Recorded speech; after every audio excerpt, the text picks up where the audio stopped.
This podcast is brought to you by Business Radio, powered by Wharton.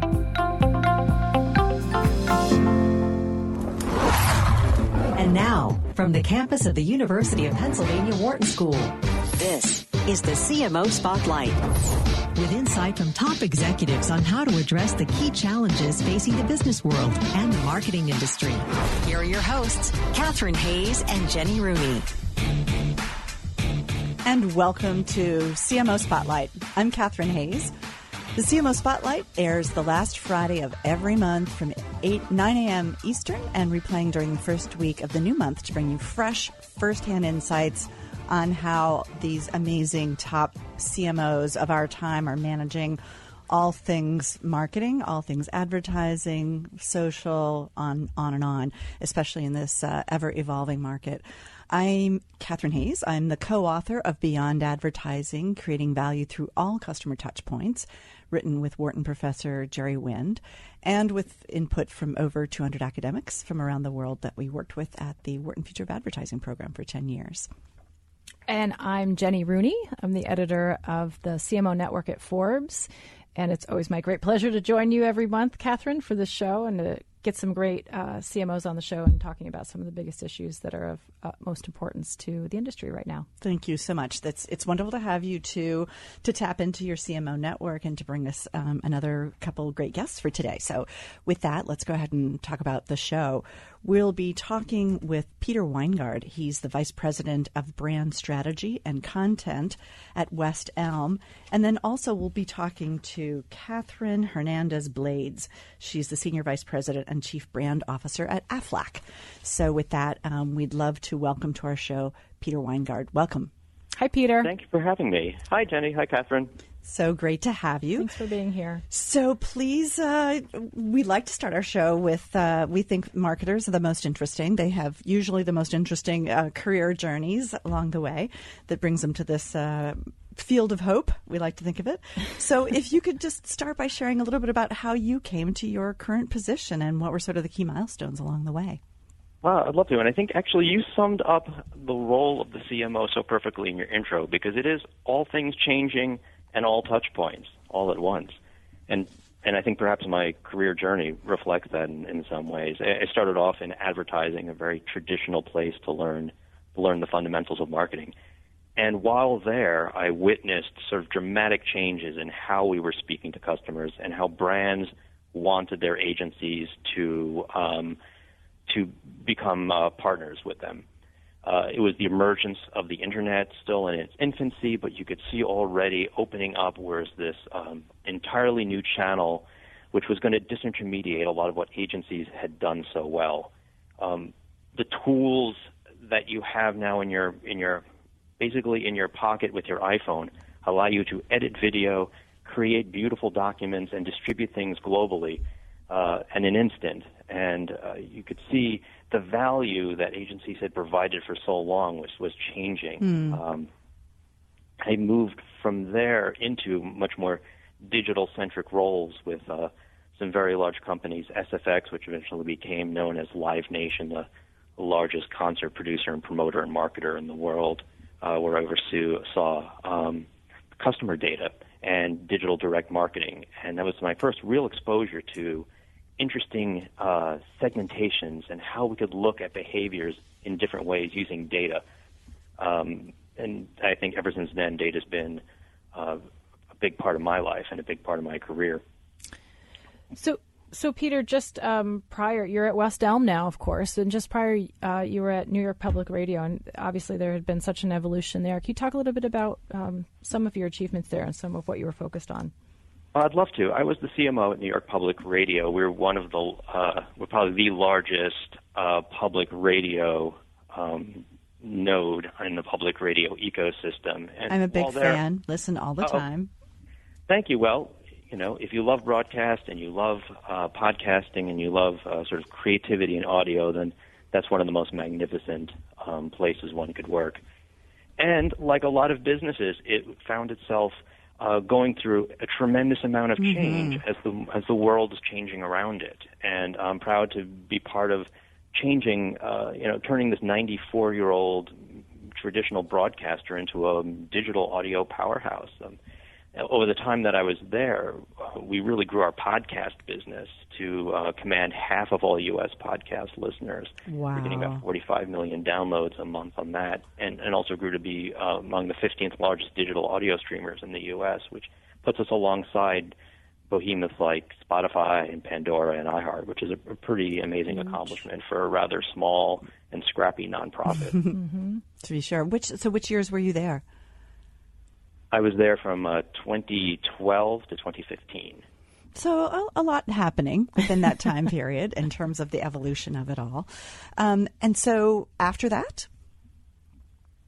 Well, after that, that only ended a couple of weeks ago, and I've now stepped into my new role here at West Elm, which is going to be an exciting new adventure for me. If you talk about all things change and all points of customer contact, I'm living it here. You know, one thing that really attracted me to here is after a 25-year career in mostly media information technology, where I was marketing and packaging sort of the ephemeral, it's really nice to work with something that's physical, actually manufacture, design, and sell. I've heard CMOs say that it's actually fun to have an actual, physical, tangible product to sell and to be marketing and building a brand for. So that I can see that. But it is quite a departure from what you were doing before. How do you connect those dots?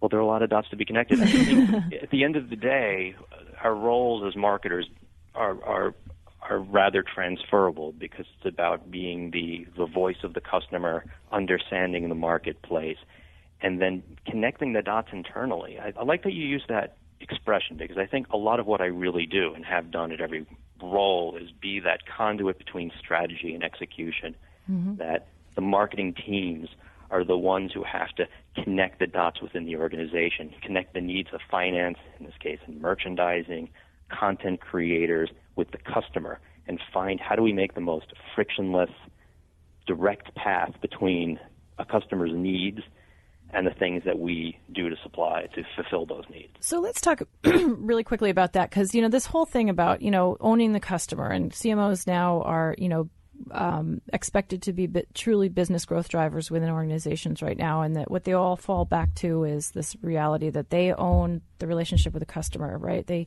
own that voice. They're the proxy for the customer and consumer in any given organization. That's always been the case, though. So talk a little bit about specifically from your perspective, how you have seen that reality evolve and change over the years, and sort of where are we now vis-a-vis that particular component of marketing? Let's say in the early days of my career, the voice of the customer was usually the result of some large study that you did that took 6 months to do, that was delivered in a gigantic deck, which ended up on my desk and probably went immediately into a file cabinet. Whereas now my interactions with the customer are minute by minute.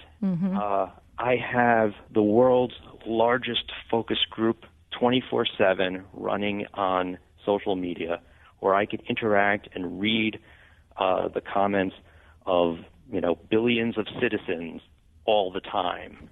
I could throw out test stimuli anytime, and so my sort of interaction with the realities of the marketplace are accelerated and constant.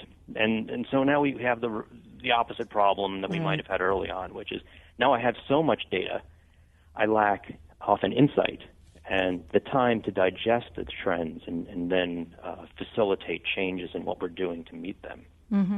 I always think, Catherine, about the smaller, the mid-sized businesses, who might be listening to the show and thinking about, what kind of takeaways they could take from sort of this perspective, right? And Peter, how would you, what would you say to somebody who is just kind of either just starting out or had a smaller business and trying to sort of harness a lot of these strategies that you're talking about, right, in terms of the data component, the customer relationship, sort of what would be sort of just some quick advice for folks just in this particular vein of marketing? Well, sure. I think everybody is surprised how willing customers are to tell you about your business and how willing they are to come in. And it doesn't require a lot of fancy and sophisticated technology. One of the things we used to do at New York Public Radio that I'm quite proud of was very simply send out emails to people on our email list and invite them in for coffee and say, we just want to hear from you what you think. And I'd gather up 20 or so people. They'd come in, put them in the conference room. They're excited. They get to meet the people they hear on the radio and get a little tour of the station. And it is a very cool physical space that the station houses. So that's very cool. Oh, yeah. So, and they can see some, fun things going on. But then, surprisingly, they don't hold back their opinions once you get them in the room, and they let you know quite succinctly what they like, what they don't like, and what you need to change, even though they're looking you right in the eye. So you don't need a research company. You don't need to do formal focus groups to talk to your customers. Now, hang on just a second. We're sitting here in the heart of academia here on campus, and so I do have to ask from a research perspective, how do you think about that 20 people and listening to those 20 people from the standpoint of, statistical realities of the validity of those insights? How do you know those are the right 20 people, or it's only their input? How do you normalize that across all of your listening base? Well, sure. I think that's a fair question. and first, you never stop with that first 20. You keep on asking. Of course. If you've done, and anyone who has done qualitative research, sure, done focus groups, you're never talking to more than 12 people anyway, right? Yep. And you do 3 or 4 of those groups, and after the third one, you start to see the patterns emerge because they keep saying the same things over and over again. Right. How many do I need to have before I have a statistically viable sample? I couldn't say. But I think a lot of marketing, even though it's extremely scientific, a lot of it is the art of listening. And you could hear in what people say and by watching their body language what's important and what's not. And the patterns emerge, I think, rather quickly. And then you could also tie that, accompany that with the vast amounts of data that are at scale in social. So if you have a brand, even a rather small brand, that people are talking about, or you can get people to talk about, you will get your scale there. I love the idea of the art of listening because it seems like the people who are willing to come to your station and talk to you, of course, they're going to be the fans, and they're going to be like, oh my gosh, I listen to you guys all the time. I would love to come be there in person and, sort of get a glimpse of some of the hosts. So essentially you're talking with people who really care about your brand and who are vested in it, I would think. And so to your point of listening to 2 or 3 groups and starting to see some patterns and what they're passionate about and hear their tone of their voice, that's got to be very helpful in not only the decisions that you make, but as you were talking before about connecting the dots throughout the rest of the organization, to be able to make your case in terms of changes or updates that you want to be making. It's something our president here has said. The president of West Elm encouraged everybody to go spend time in the stores, right? And like every marketer, you want to be in your product and be understanding it. By just walking around our store and watching customers and hearing their interactions and listening in on their conversations is another sort of wonderful secret focus group. And again, any business that has some kind of physical location is getting feedback all the time if they're listening. It's interesting because I think that's why we're seeing a lot of companies that started as online pure plays, which is what we used, the term we used back in 1999, 2000, frankly. But anyway, they're sort of that new generation of those kinds of companies are direct-to-consumer companies, what do you want to call them, are opening physical spaces, right? And they're creating these experience centers. they're creating opportunities, and it's all in line with what we heard at Cannes too. Is this sort of, I feel like there was an obsession with data, an obsession with digital, and now I feel like the word human came up so much at the Cannes Lion Festival of Creativity, which is the big global advertising conference every year, and I was just struck by that word human and how many times the word human and people and person came up instead of target and audience and consumer or customer. So, it just feels like that's where everybody's sort of refocusing right now. And I use that word intentionally, refocusing, because certainly it's always been a priority. That's a really good point. I've always really hated demographics. Somebody once in a convention of some sort showed a slide that I loved. It showed 2 different individuals, and it showed you how they're the same age, had the same income, Right. were born in the same place, Yeah. had the same number of children, and on, all the things are the same. And then they reveal one of them is Prince Charles and the other one is Ozzy Osbourne. Nice. Well, and you realize the fallacy of trying to put people into those kinds of boxes. Yeah. And that's why we're moving from, hyper customized to hyper personalized, and we're finally realizing that hope of one to individual, marketing.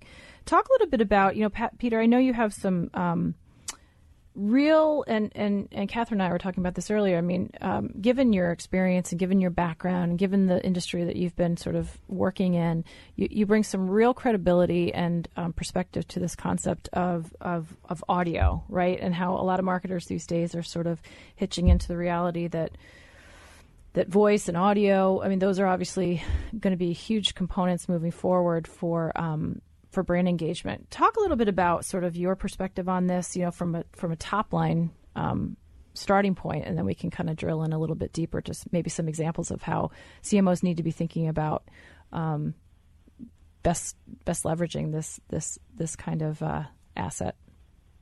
Thank you. I think audio is the forgotten sense in a lot of ways.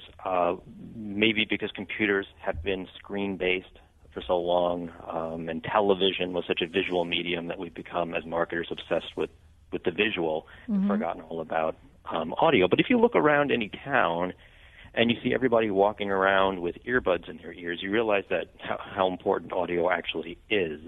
And one of the great, I think, benefits of audio, besides its ubiquity, is that it's a particularly intimate space when you're listening to somebody carefully, as our listeners are right now to the show. But also because you're not providing 100% of the information, the visual component is missing. You're describing a scene, something we did so well, right, in public radio.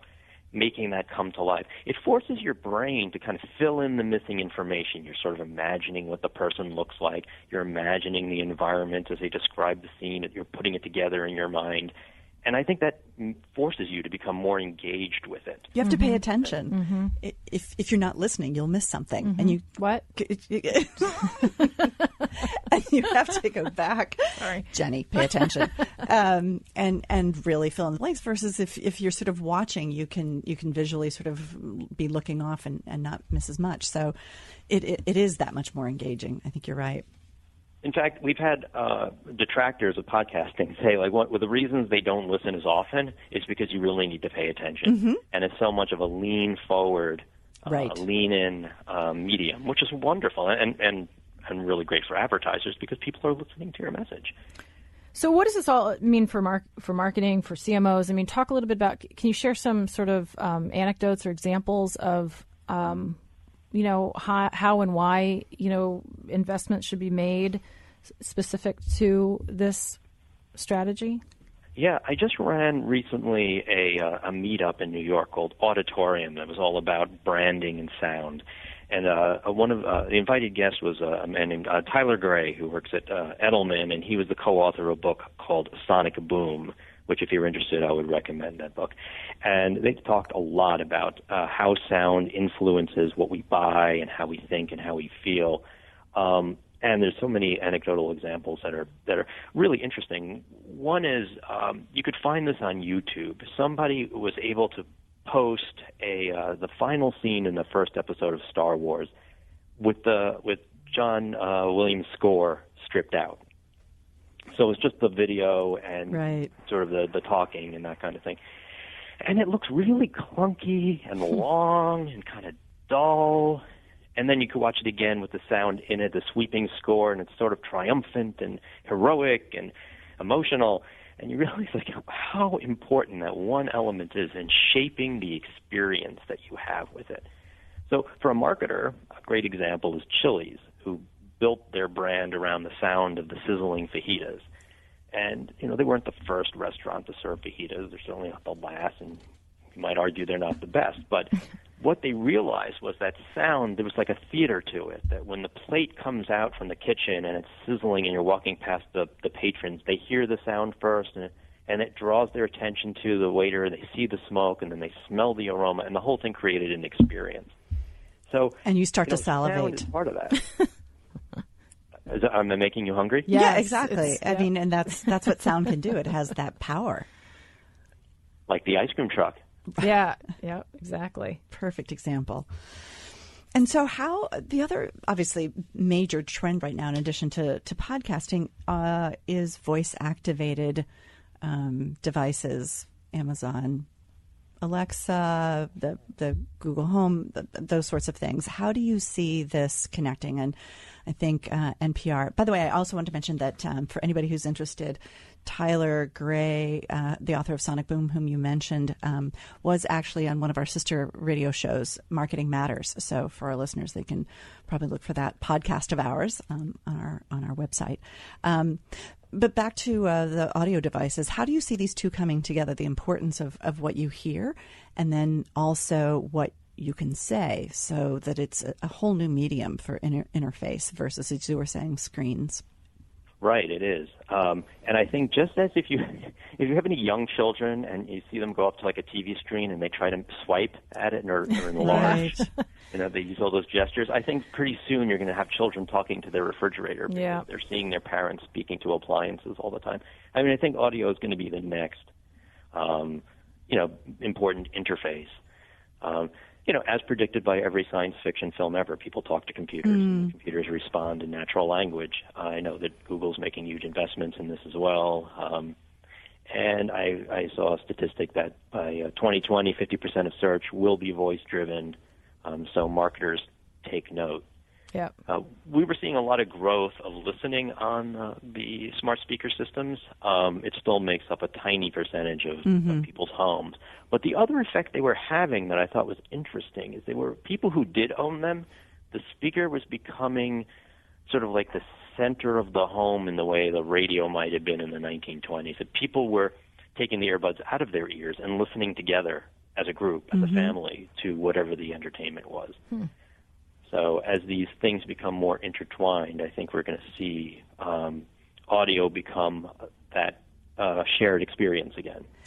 And especially for marketers, as Jenny was asking, and thinking about it, it really takes a different mindset to understand how to design the auditory user experience. I know there's a lot of firms that are popping up. I found one on, I was doing research for the show that's all they do is, and there's a whole science behind it in terms of tone and manner and pace and, some voices, as we know, drive us crazy, and other ones we find very soothing or very excitable, or all those sorts of things. So the considerations of it seem really, really, really important and complex. Yeah, if I could plug another podcast, there's one called 20,000 Hertz, which is all about sound and the role it plays across everything, entertainment and so forth. And they did a piece on Muzak in the early days and the studies that they did about it. Was originally invented or it was intended for use in the office space. And they found that they could increase productivity by, over the course of the day, increasing the tempo of the songs. And then they would sort of ease it back as you got towards the end of the day so people didn't get too tense and nervous. But I know there's quite a bit of science around how they've used sound to influence shopping behavior in different kinds of retail environments. I know Jonah Berger is famous for the one that he did with the priming effect of German music in a store and how people ended up buying German wine instead of, it was fascinating research that he did not too long ago. Yeah. Well, I think of all the places where you could affect environment if you run a business, from the hold, the customer service, audio environment to the in-store experience or product usage experience. Think of how electronics often have signature sounds, the sound of the Macintosh starting up, the sound of AT&T's Ring, tone. And then, of course, the things like Sonic IDs, the little logos that you put at the end of the thing, like Intel inside, that little marker, a little signpost that reminds somebody of the brand.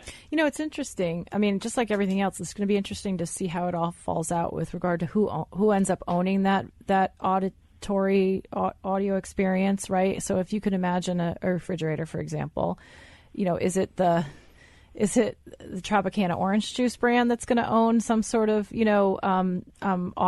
audio transaction or experience with the it'll have it with its the own person, voice at least, and its own personality. or will the refrigerator brand? You know what I mean? I mean, it's going to be. It depends on who. If you're hearing from the eggs, it's one thing. If you're hearing from, which could make it, that much more interesting.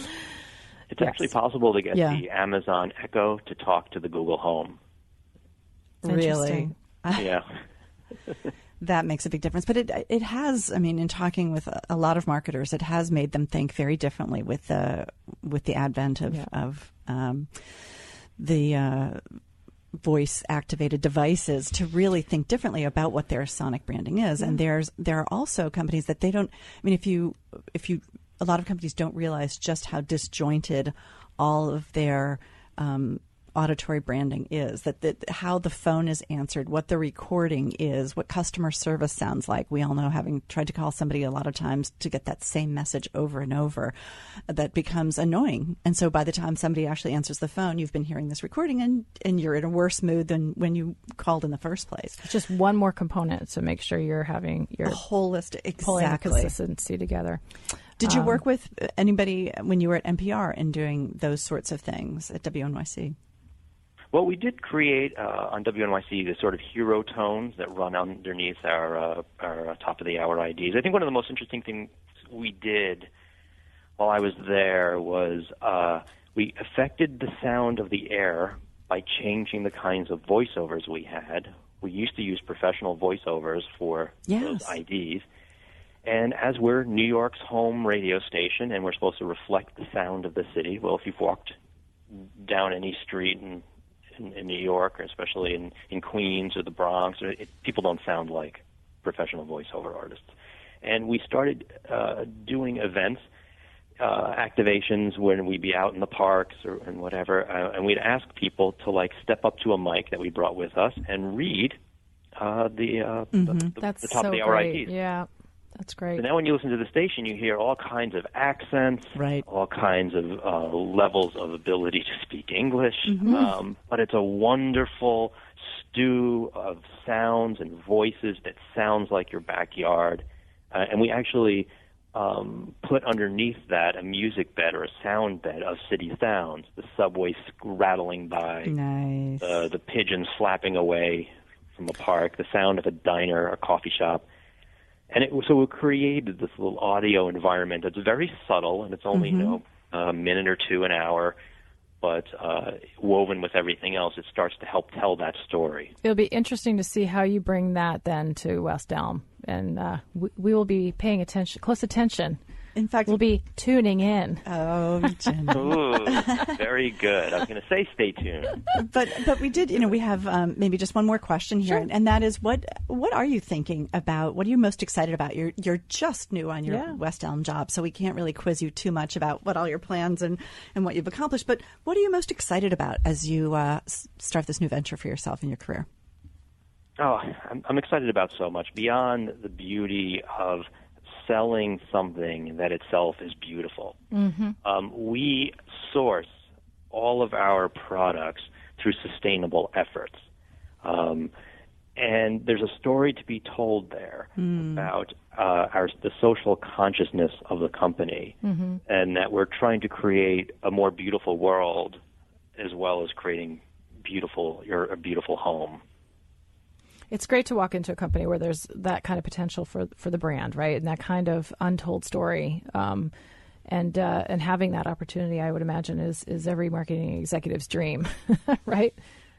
To pull that out. And as we were talking about experiential retail, I think there's a lot to happen there. There's already a lot happening in our stores. We're very involved with local maker communities and the ability to turn the footprint of stores around the world into centers where people could come and share around design and making things that are beautiful is also a very exciting part of the story. It's such a wonderful time in that regard relative to retail, and in the most creative ways, similar to what you were talking about with auditory. If you start to think about how the sound of pigeons can really create an environment, and you can so much opportunity to create and be creative in that regard. Same for you with your physical spaces and bringing it all together. Very exciting. Yeah, and it brings it all back home to the beginning, which is, it's about connecting all the dots that you just described. That businesses, or I should say marketers particularly, no longer live in this one world about marketing communications. It's about how do I connect all these different facets of what the business can be into a holistic brand, lifestyle brand. Peter, thank you so much. It's really been a pleasure having you with us today, and hope to keep in touch, and best of luck in your new role. Thanks, Peter. Well, thank you so much, and thank you for having me. Peter Weingard is the Vice President of Brand Strategy and Content Innovation at West Elm. Next up, we have Catharine Hernandez-Blades. She's the Senior Vice President and Chief Brand Officer at Aflac. Stay tuned. You're listening to the CMO Spotlight on Business Radio, powered by the Wharton School.